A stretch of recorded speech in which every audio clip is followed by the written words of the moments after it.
Chapter 1. Strangers at the Docks. The orbital trade station hung above the crimson gas giant like a metal leviathan, its rings of habitation glinting in the sun's pale fire. From the docking concourse, Elias Rourke could feel the vibration of the engines to the plating under his boots, a steady hum that was as constant as his own heartbeat. The dock smelled of coolant and fried synth meat.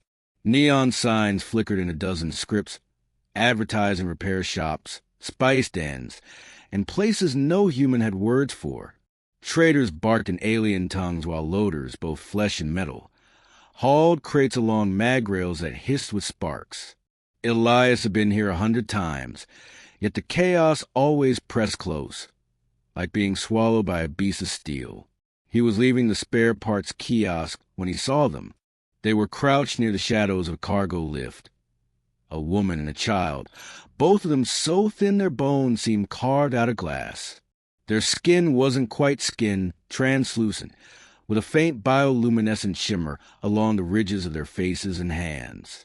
The mother's arms were wrapped tightly around the boy, shielding him as if even the air itself might steal him away. No one else paid them any mind. Dock hands stepped around them. A Varick merchant curled his lip plates in disgust. A pair of human tourists looked once, then quickly turned away. Elias stopped walking. The boy's eyes caught him first, large, luminous orbs of color of stormlit seas. They fixed on a ration pack he carried under one arm, and for a heartbeat Elias saw raw hunger burn through the child's fear.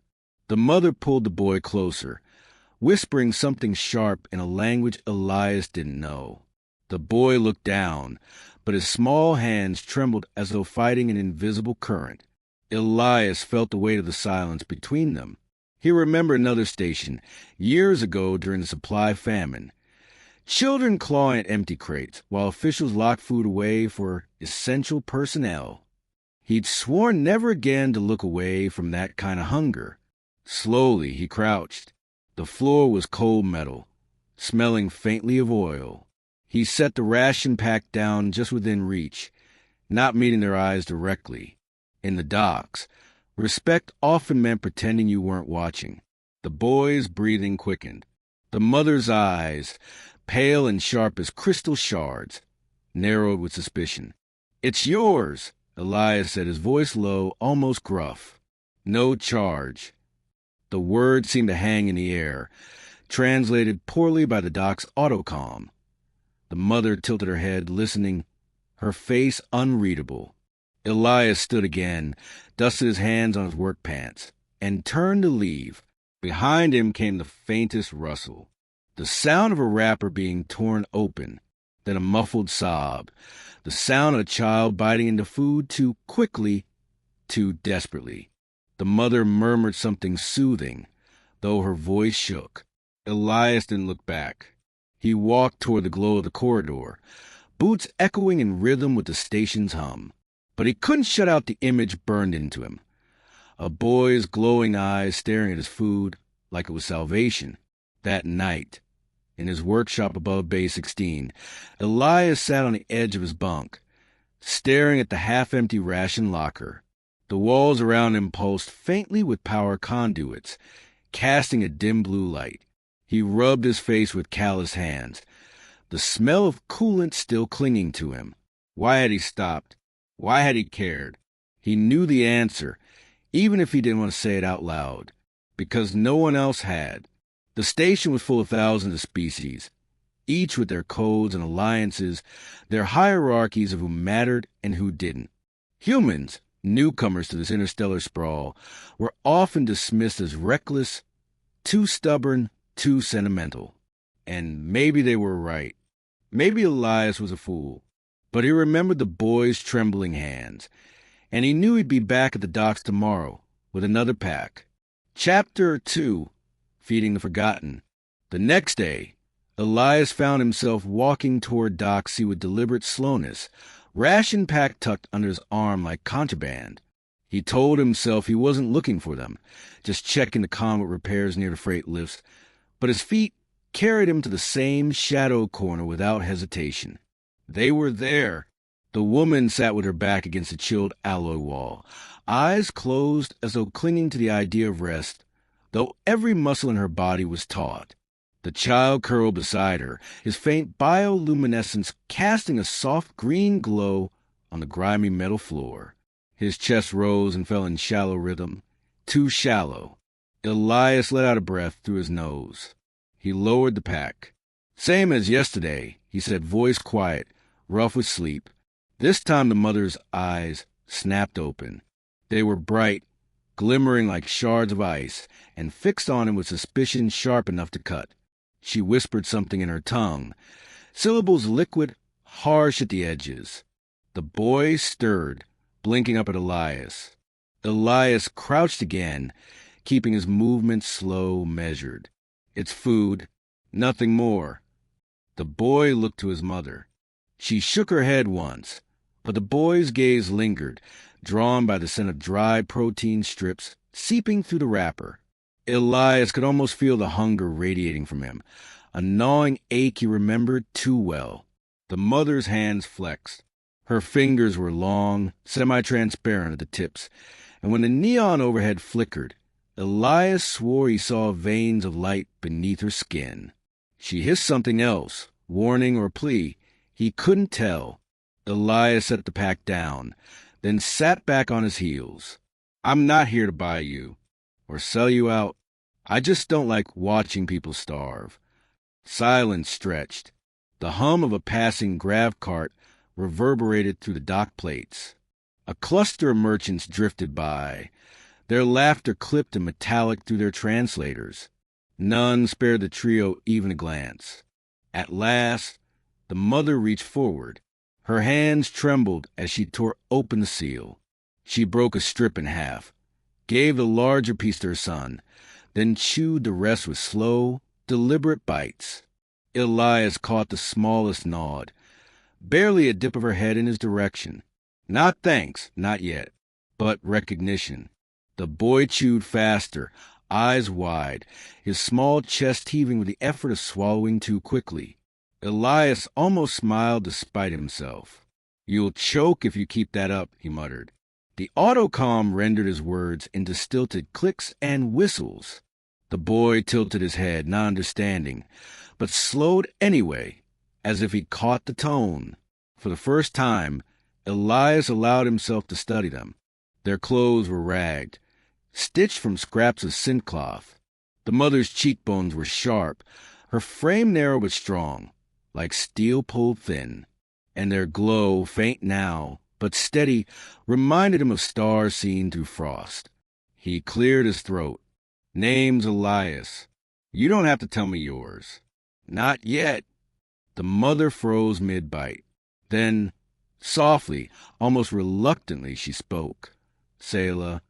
Her accent was strange, syllables sliding into each other like water over stone. She pressed a hand against the boy's back. "Kale." Elias inclined his head, as if sealing a pact. "Selah. Kale." "All right, then." Kale's eyes gleamed in the neon, and for the first time, Elias saw something other than hunger in them. Curiosity. He rose, brushing dust from his trousers, the faint static crackling against his calloused palms. "I'll be back tomorrow," he said. Selah's lips pressed thin, but she did not forbid it. As Elias walked away, weaving back into the flow of the concourse, he felt the weight of her gaze on his back. Distrust still lingered in her eyes, but beneath it, something else, something fragile. For the first time in years, Elias felt a thread of purpose tugging at him. Maybe it was foolish, maybe it was dangerous, but tomorrow he knew he'd return. Chapter 3, Shadows of the Past. The third morning, the docks felt colder. Frost hissed along a ruptured coolant line and turned the air thin and sharp, like biting foil. Elias cut across the concourse with a grease-smudged toolbox in one hand and a ration pack tucked under his jacket. The station's engine hum thrumming through his ribs. Selah and Kale were where the shadows pooled behind a cargo lift. The boy's glow was faint today, like a star at dawn. Selah's head was tilted. listening to something beyond hearing. Her hands spread over Kale's shoulders as if she could shield him from sound itself. "Brought stew this time," Elias murmured, easing the warm canister onto the decking. "Real spice. Don't tell the custom scanners." Kale's nostrils flared. The child's throat bobbed. Sayla's eyes flicked between the canister and Elias, then past him to Crowd, counting exits, measuring danger. She nodded once. A concession. The nod had barely settled when the enforcers arrived. Two figures in charcoal armor stepped from the flow of bodies, boots clamping to the deck with magnetic clicks.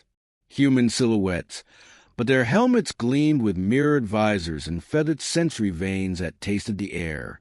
A third followed, a Keth with jointed legs and a soft bioluminescent crest, lifting a slender scanner that chirped in chiding little bursts. "Unregistered life forms," the Keth announced, its translator turning the voice to dry silk. "Section C prohibits vagrancy and biohazard risk." Elias straightened, wiping his hands on his pants as if this were just another repair. "They're with me." Mirrored visors tilted. Documentation. "Visitors," Elias said. "Clients. I do refits. They're assessing my rates." The Keth's crest dimmed. The scanner chirped louder, light playing across Sayla and the boy. Kale pressed into his mother's ribs. Sayla shifted. No, angled. So the scanner never saw the child's throat, never got a clean line. Elias recognized the motion. Practice desperate. "Clients," the Keth repeated, skeptical. "Then they may stand. They will not remain on the ground like vermin." Sayla rose with a fluid economy of movement, bringing Kale with her, pride with edges. The boy clutched the canister and breathed in steam as if it were sunlight. Elias forced a shrug. "You want me to move them? Fine. We'll go to my bay. Less foot traffic. You can check the paperwork there." He snapped open his toolbox and palmed a small emitter, a tool tag that would trick local sensors into logging Sayla and Kale as registered cargo handlers for 15 minutes. Illegal? Technically. Necessary? Absolutely. He brushed the tag against the air near Sayla's wrist. The emitter pinged, an innocuous, bureaucratic little sound. One visor turned toward him. He grinned, a mechanic's bluff. Tracking fobs. Safety regulation. You know how it is. The Keth watched him too long. Then the crest pulsed, resigned. This zone is monitored. If they persist, fines escalate. You will be recorded as responsible party. Wouldn't be the first time, Elias said. They left with the same soft menace they'd arrived with, veins tasting the air for trouble elsewhere. Only when the crowd's noise swelled back into place did Elias exhale. Sayla didn't thank him. She set the canister on a coil of rope, ladled stew into a cracked cup, and handed it to Kale with careful hands.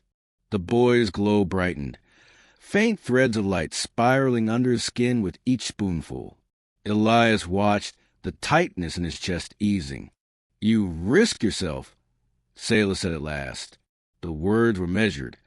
Her gaze could have cut glass. "Seems fair." Elias leaned against the lift column, feeling a hum. "You were going to be fined for breathing. I'm better at paying fines."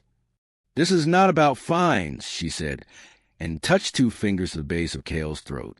The gesture held weight, a cultural knot he couldn't untie. Your enforcers taste for resonance. They smell in the air. Resonance. Her eyes shifted to the crowd, checking for eavesdroppers. When she spoke again, it was a thread of sound. "We are LYR. Our children carry a cord, dormant, until fear, hunger, or grief wakes it. When it wakes, we are beacons. Hunters hear us across walls." As if hearing that, Kale flinched. The station's hum seemed to deepen, a subtle tightening in the floor plates. A metal sign overhead vibrated with a high, almost musical whine. Elias kept his voice slow. And the core, what does it do? Sailor's lips pressed in. It is a memory our blood sings. Old empires used it to navigate void currents. Later empires cut out our throats for it. The purge made us ghosts. Now the word Awar is a curse that pays well. Kale's spoon tapped the cup. Tap, tap. Tiny, irregular. The sign overhead shivered in sync. Elias looked up, then back to the boy. He crouched, careful to make his joints creak in a slow, clumsy human way. Hey, astronaut, can you do me a favor and keep your music quiet? The signs get jealous. They'll fall on my head. Kale blinked. The tapping slowed. The signs stilled. Sailor's breath left her, almost a laugh, almost a sob. You think humor mends what empire breaks? No, Elias said, but it keeps small people breathing until we can do the mending. Her gaze held his. Suspicion was still there, but the sharpest edge had worn down. In my culture, to take help is to bind yourself to a debt. To bind a debt is to become property. In mine, Elias said, to see a hungry kid and walk away is to become something worse. He reached into his jacket and pulled out a faded patch, blue fabric with a broken wing. Freighter Guild, he said. Old, he added, because the patch was frayed to threads. We keep our own. Sometimes it means expanding the definition of our own. The station's light cycled day to false dusk. Somewhere beyond the bulkheads, a cargo ship burned for orbit, its engine note modulating to the hull like a whale song. Sailor stared at the patch as if it were a coin she'd never seen, currency in a language she didn't speak. Enforcers will return, she said. Hunters, if they smelled a cord. You would put your name between theirs and us. Elias thought of famine hand at empty crates, of Kale's spoon and the singing sign, of how quickly the crowd had stepped around two lives like spilled oil. He tucked the patch back into his jacket and shouldered the toolbox. Looks like my bay needs 2 new cargo handlers. Terrible pay. Worse coffee. He tipped his head toward the corridor. If you want it. Sailor did not move for a long heartbeat. Then she gathered the canister, lifted Kale into her arms with the smooth strength of someone who had carried him too far, and stepped into a flow of neon and noise at Elias's side. They walked against the current. The station hummed. The docks exhaled, and far below, the red giant turned like a slow, patient eye. Chapter 4, Fire in the Market. The marketplace on Ring Level 12 was alive with color and noise. A carnival of alien commerce, suspended above a planet that burned red like an endless furnace. Hollow screens pulsed with advertisements and spiraling scripts. Smoke from spice braziers curled into recycled air, and the clang of mech loaders drowned beneath a chorus of voices. Some human, some alien, some mechanical. Elias had come with Sailor and Kale tucked close behind. The boy's glow hidden under a heavy jacket stitched from spare fabric. They walked as though stitched into the crowd, each step cautious, purposeful.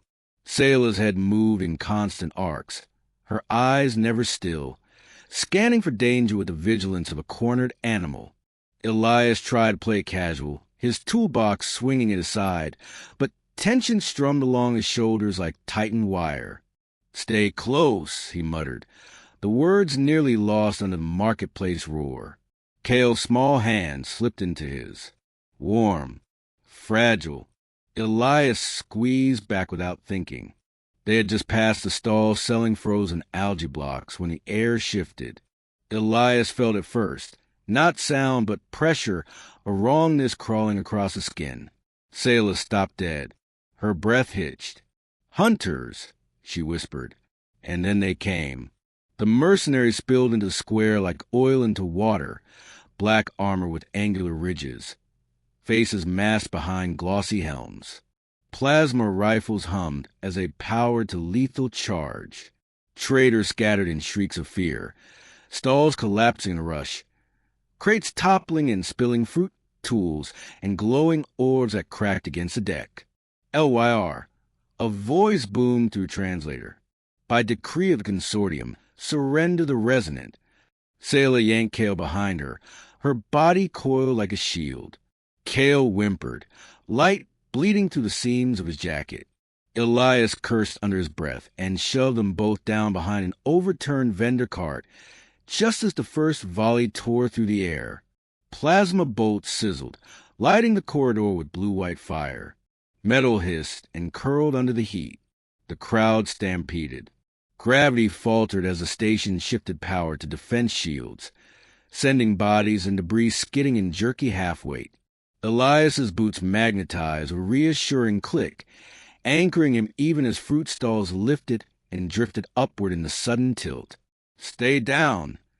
Elias barked, wrenching open his toolbox. His fingers closed around the pulse welder, crude but reliable. Sparks spat as he primed it, the wine rising into a hungry whir. One mercenary vaulted a toppled crate, visor reflecting Elias's grim face. The rifle swung toward them. Elias fired the welder in a short, white-hot arc. The beam caught the mercenary across the visor, searing it in a burst of molten glare. The soldier reeled, crashing into the debris.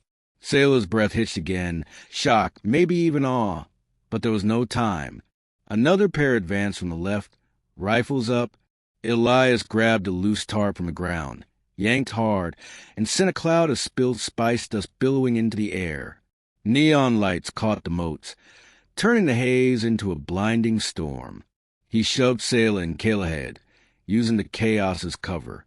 "Through the maintenance arch," he shouted, pointing at a narrow service passage half hidden behind a flickering hollow screen. They ran. Elias's boots clanged against the deck, his pulse syncing with the hammer of alarms that now blared across the station. Behind them, the mercenaries roared commands in guttural clicks, plasma bolts slashing through the haze. One clipped the support beam, spraying molten shrapnel. Elias felt the sting along his cheek, hot and sharp, but didn't slow. Kale stumbled. Elias scooped him up without breaking stride, the boy's glow seeping against his chest. A trembling heartbeat of light. Sailor darted beside him, eyes wide, one hand pressed against the wall as if reading vibration for pursuit. They burst into the service corridor, the world narrowing into a steel throat lined with pipes and humming conduits. Elias slapped the control panel with the heel of his hand, triggering the emergency door. It screeched shut behind them, the mercenary shouts muffled on the other side. Silence fell, broken only by the hiss of coolant running through the pipes. Elias leaned against the wall. Kale still clutched tight against him. The boy's breathing slowed, then steadied, though faint tremors lingered. Sailor pressed her back to the opposite wall, her chest heaving. "You fought them," she said, voice raw, disbelieving. Elias wiped the blood from his cheek with the back of his hand. "Didn't seem like they gave me much of a choice." "No," Sailor said. Her gaze softened, some of the iron guard slipping. "You could have abandoned us. Any human would have." Elias met her eyes. "Not this one." For a long moment, only the hum of conduits answered. Then Kale reached out a small, trembling hand and touched Elias's chin where the blood streaked. His luminous eyes shone with something Elias had not seen there before, trust. The station groaned as defense sirens shifted pitch, but in that narrow steel corridor, Elias realized something had already changed. He was no longer a man dropping food for strangers. He was their shield, and whether he admitted it or not, he had already chosen his side. Chapter 5, Between Stars and Silence. The workshop above Base 16 smelled of oil, ozone, and old promises. Pipes rattled along the walls, carrying vapor that hissed into the recycled air. The hum of the station was softer here, filtered through layers of plating, a lullaby of engines and pressure seals. Elias set the toolbox aside and dragged a battered medkit from under his bench. The cut across his cheek stung where plasma shrapnel had kissed him. He dabbed it with antiseptic that fizzed like cold soda, gritting his teeth. Across the room, Sayla stood near the bulkhead viewport.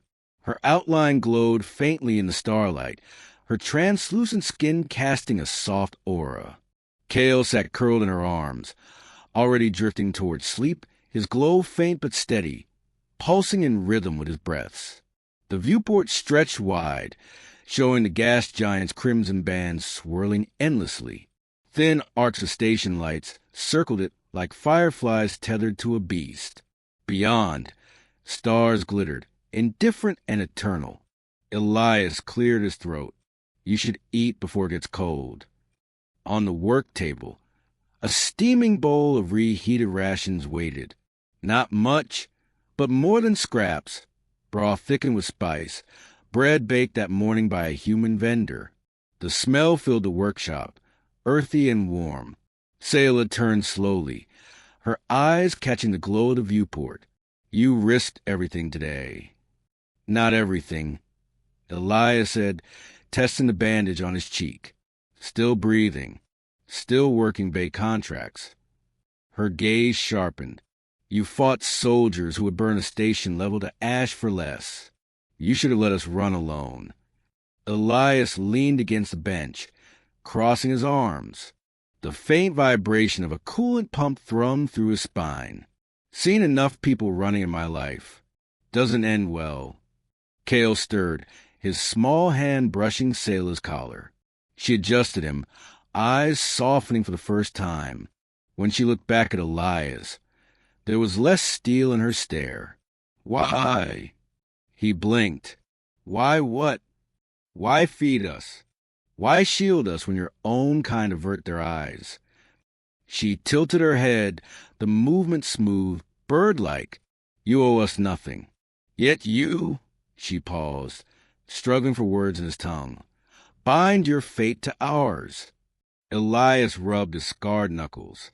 He thought of the famine, of hollow-eyed children and locked crates. He thought of friends who had turned away. He thought of his own silence, years ago. Because no one should have to face the void alone, he said finally. His voice was rough, but steady. The silence that followed was not heavy, but fragile, like glass set between them. Sayla lowered her gaze. Kale opened his eyes, still half dreaming, and fixed them on Elias. Earth, he murmured. The word was shaped strangely in his mouth, but Elias recognized it. He chuckled.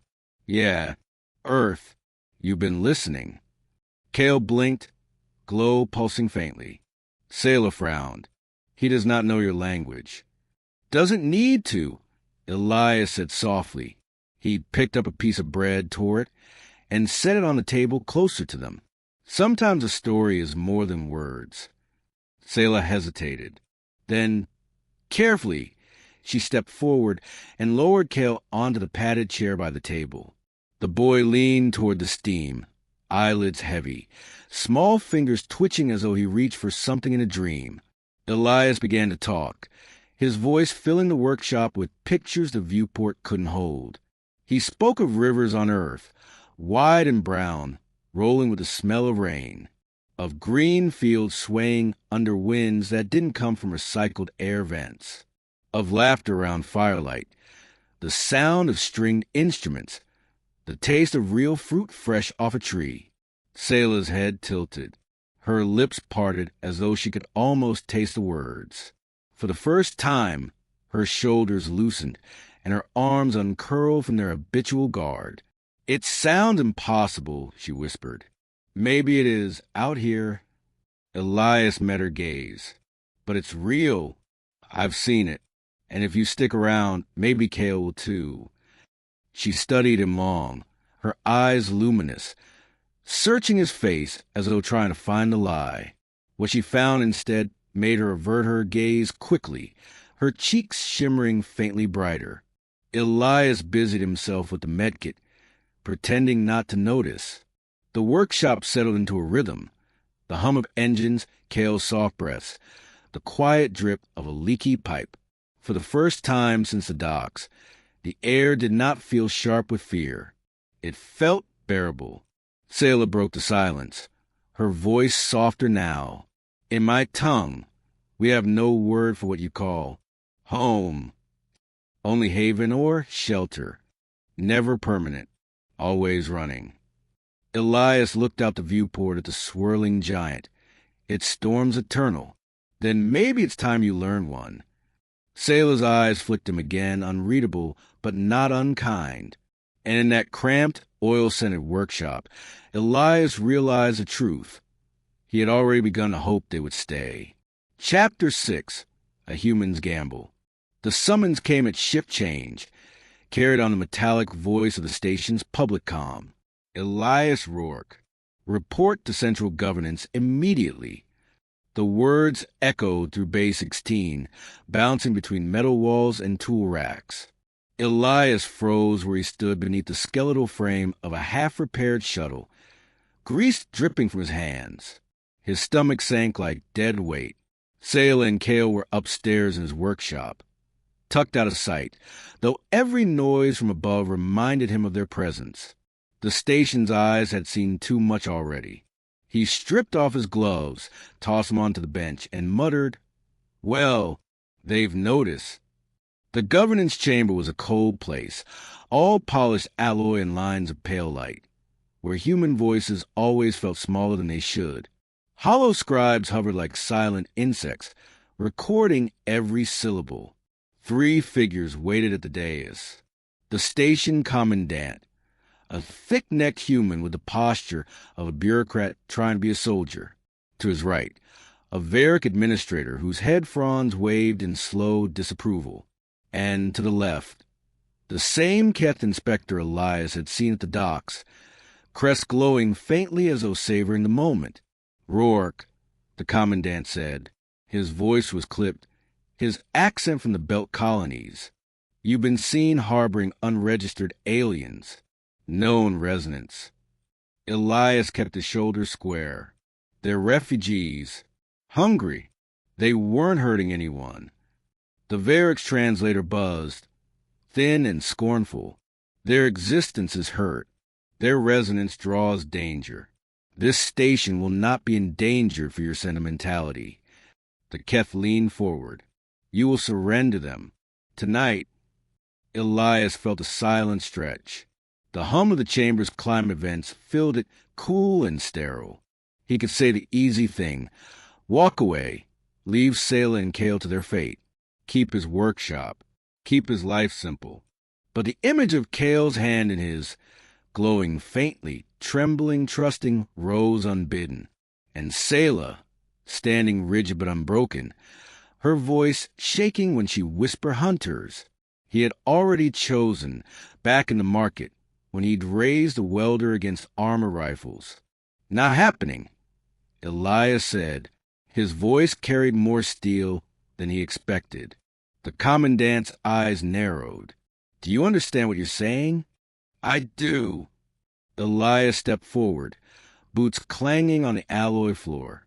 "If you push them out that airlock, you may as well toss me with them. Humanity's not in the habit of abandoning kids to starve. Not if I have a say." The Varick fronds twitched violently, scandalized. "You claim to speak for all your kind? Arrogant mammal." Elias's mouth curved into something between a smirk and a snarl. "No, just for myself. That's enough." The chamber's lights dimmed a fraction, signaling the weight of the moment in station protocol. The Keth's crest flared bright, then dimmed again as it recalculated the outcome. "Then you accept exile? You will no longer trade under the station's protection. No guild contracts. No docking rights." Elias took a breath. The words hurt more than he wanted to admit. His workshop, his livelihood, his little scrap of stability, gone. But the hum of the engine still vibrated in his chest, steady and resolute, and something older inside him answered with defiance. "Guess I'll have to make my own protection," he said. Back in Bay 16, he worked fast. Old contacts were pinged through secure channels. Friends who owed him, smugglers who liked his repairs, outlaws who remembered the time Elias had risked his neck to cover their escape. "Need a favor," he muttered into the calm, words brief. One run. Family under fire. Payment in trust, plus whatever I can scrape. Replies flickered back, terse and coded. Some refused, but a few, just enough, answered with a single word. Done. Sailor stood by the viewport when he returned, Kale asleep against her shoulder. The boy's glow painted her jawline in gentle green. She didn't ask what the summons had been. She'd already guessed. They gave you a choice, she said quietly. Elias wiped sweat from his brow with the back of his hand. Yeah, and I made it. Her eyes searched his face, uncertain. Why? You would risk exile, your name, your place, for us? Elias leaned against the doorframe, arms crossed, exhaustion in every line of him. Because I've been hungry. Because I've seen what happens when people pretend not to see. And because, he paused, almost embarrassed by the truth, I'd rather stand with you than bow to them. For a long moment, Selah said nothing, but her gaze softened, her shoulders loosened. When she finally looked away, her hand brushed lightly over Kale's hair, as though she, too, was beginning to believe in the impossible, that a human might choose them, not out of debt or survival, but something deeper. Elias turned back to his workbench, firing up the ship's systems one by one. Engines hummed, lights flickered alive, the vessel awakening with a low, steady growl. The gamble had begun. Chapter 7, The Chase Through the Stars. The freighter Wayfarer's Rest shuddered as its old engines roared to life, the vibration rattling every loose bolt in Bay 16. Elias sat in the pilot's chair, hands gripping controls worn smooth from years of use. The deck thrummed beneath his boots as the ship's reactor core clawed for power. Behind him, Selah strapped Kale into the crash couch. The boy's glow leaked through the straps, faint pulses of light matching the beat of his heart. Selah's own fingers trembled as she cinched the harness. The hunters will not stop, she said. Her voice was calm, but beneath it Elias heard steel-hard fear. They'll try, Elias muttered, flicking switches overhead. But so will I. The docking clamps released with a violent shunt. Outside the viewport, the curve of the crimson gas giant dominated space, its swirling storms painted with lightning. The station shrank behind them, rings of habitation glittering like broken glass. Then the shadows came alive. 3 ships detached from the docking perimeter. Sleek, predatory craft with blackened hulls and bright, hungry engines. The mercenaries had wasted no time. Their comms crackled through Elias's cockpit, a guttural bark in 3 languages. Surrender the resonant. Last chance. Yeah, Elias muttered, throttling up. Not happening. The Wayfarer lunged into the void, its thrusters screaming as they flared white against the darkness. The mercenary ships peeled after them, arcs of plasma streaking past the hull. The old freighter groaned in protest, shields flaring blue as energy blasts rippled across them. Elias! Selah's voice cut sharp. Kale whimpered, curling smaller in his harness. I see it. Elias jerked the yoke, and the Wayfarer rolled hard to port. Gravity faltered. The inertial dampeners struggled, sending Selah half floating against her straps. A crate of tools lifted from the floor, spinning lazily before clattering back down as the ship leveled. Plasma bolts tore past the viewport, one grazing close enough that molten sparks streaked across the shield dome. Warning alarms howled. Elias's jaw clenched. This old girl can take a beating, he growled, patting the console, but she can't outrun them forever. The mercs pressed closer, their ships weaving in a deadly dance. One cut in from above, angling for a clean shot at the freighter's engines. Brace! Elias barked. He slammed control, and the Wayfarer's aft vent spat a cloud of burning coolant. The vapor ballooned into space, blinding sensors for a split second.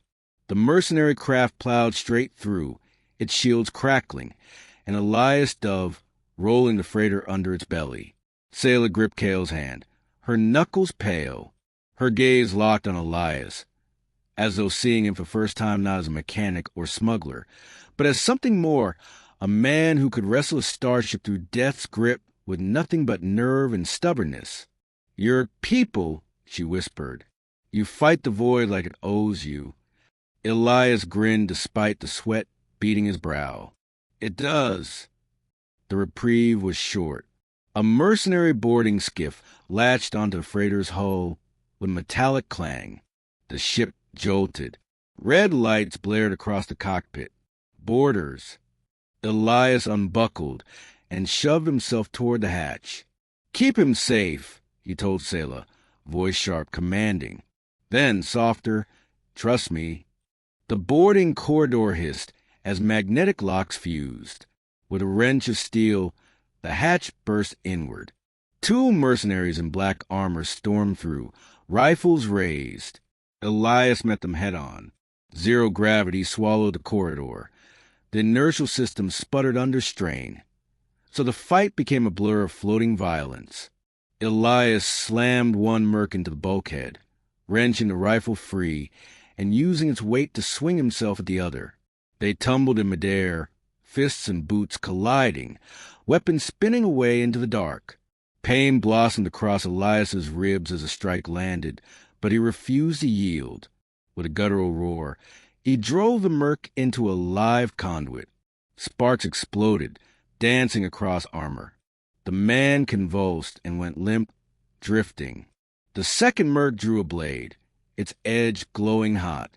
Elias twisted, the blade grazing his arm in a searing line. His blood floated in tiny crimson beads. He seized the merc's wrist, snarled, and slammed his forehead into the visor. The glass spiderwebbed, fracturing under raw, human stubbornness. The merc reeled. Elias ripped the blade free and drove it into the joint of the armor. The soldier went still, drifting, breathless. Elias shoved himself back to the hatch. Sayla waited. Cale clutched tight, both her eyes wide. She whispered, almost reverent, "You bleed, yet you do not fall." Elias wiped the sweat from his brow with a bloodied hand. "That's the trick. Falling's optional." He sealed the hatch, kicked the skiff loose, and staggered back to the cockpit. Engines howled as he throttled hard, pushing the freighter toward the swirling shadow of the gas giant. The mercenary ships followed, but Elias felt something shift in the silence behind him. Cale's small voice broke it. "Father." Elias froze. Slowly he turned. Cale's eyes glowed brighter than ever, fixed on him with trust so fierce it was almost painful. Sayla said nothing, but her hand brushed Elias's shoulder, light and trembling. Elias swallowed, turned back to the stars, and tightened his grip on the controls. They weren't just cargo anymore. They were his family, and hell itself would have to break him before he gave them up. Chapter 8. Stay Forever. The Wayfarer's Rest drifted in the shadow of a barren moon, its hull scarred and smoking from a battle. The hum of the engines had quieted to a gentle purr, and for the first time in days, silence wrapped the ship like a blanket. Out the viewport, the red giant loomed, vast, eternal, its storm swirling like an ancient eye. But here in the moon's orbit, the stars glittered cold and still. Elias sat slumped in the pilot's chair, chest heaving, blood seeping from a bandage at his ribs. His knuckles were split, dry crimson crusting in the grooves. He stared at the void outside, his reflection faint in the glass. A weary man, beaten but unbroken. Behind him, Sayla tended to Cale in the crew quarters. The boy had fallen asleep, his glow soft and steady, his breaths evening out as though the danger had finally loosened its grip. Sayla's fingers brushed gently over his hair, and for the first time, her shoulders sagged, not in defeat, but in relief. She stepped into the cockpit, her glow faint in the dim light. "He sleeps," she said softly. Her eyes lingered on Elias, scanning the fresh bandages, the bruises darkening along his jaw. You bleed too much. Elias huffed a laugh, wincing. I've bled worse. He shifted in his chair, looking up at her. Besides, still breathing. That's what counts. Sail across the narrow deck, the low hum of the life support fans filling the pause between them. She leaned against the console, her expression unreadable. We have nowhere to go. No haven, no people left. You've given us days, perhaps weeks. But what then? The question hung like a weight in the cabin. Elias turned back to the stars, the glow of alien constellations painting silver lines across the glass. He thought of Earth, fields under blue skies, laughter under open air, and how far away it was.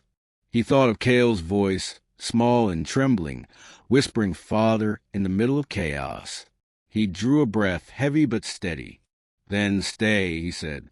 His voice was quiet but resolute, carrying the certainty of a man who had made his choice long before speaking it. Not just until the next fight. Not just until you find somewhere else. Stay with me. Forever. Sayla froze. Her translucent skin shimmered faintly, her eyes wide, as though she hadn't understood, or perhaps hadn't dared to hope.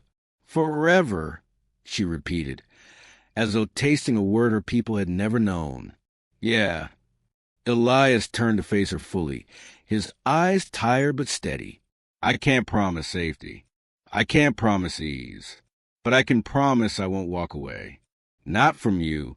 Not from him. For a long moment, Sayla only stared, her lips trembling. Then her hand lifted, hesitant, uncertain, and came to rest on his shoulder.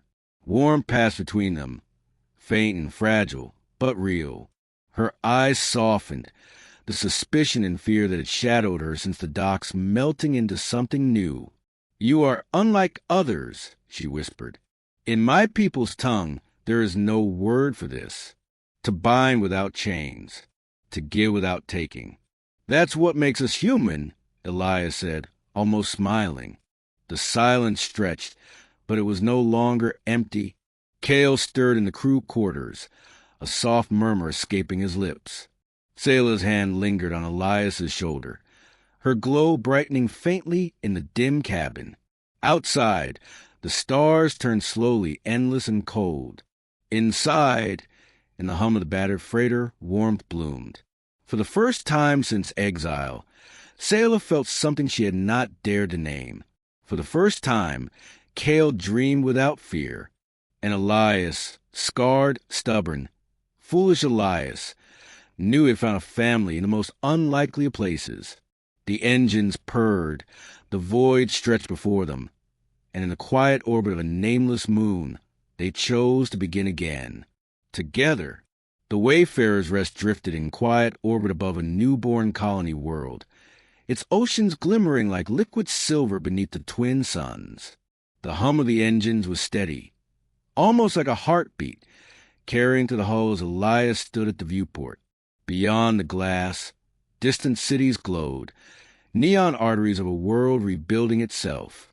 Alien voices echoed faintly from the comm channels, weaving a tapestry of cultures daring to coexist. Sayla joined him, Cale asleep in her arms, the child's glow soft and untroubled. She looked at Elias, at the man who had risked everything when he could have walked away, and her voice trembled. I never believed there was such a thing as forever. My people only knew running, hiding. But you make the void feel like home. Elias swallowed, his eyes never leaving the stars. Then he turned to her, quiet but sure. Home isn't where you're safe. It's where you're wanted. And I want you, both of you, always. For the first time, Sayla smiled without hesitation. She pressed her forehead to his, luminous skin brushing against scarred flesh. Two worlds colliding in a fragile, perfect balance. Cale stirred, murmuring in his sleep, and Elias felt his chest tighten with something fierce and unshakable. Outside, the stars burned eternal. Inside, for the first time, so did they. Sailor's whisper carried into the silence, a vow and a revelation both. Perhaps humans are the only ones reckless enough to turn strangers into family. And Elias, holding him close, simply answered, "That's what makes us human." The engines purred. The universe waited. Together, they stepped forward into forever.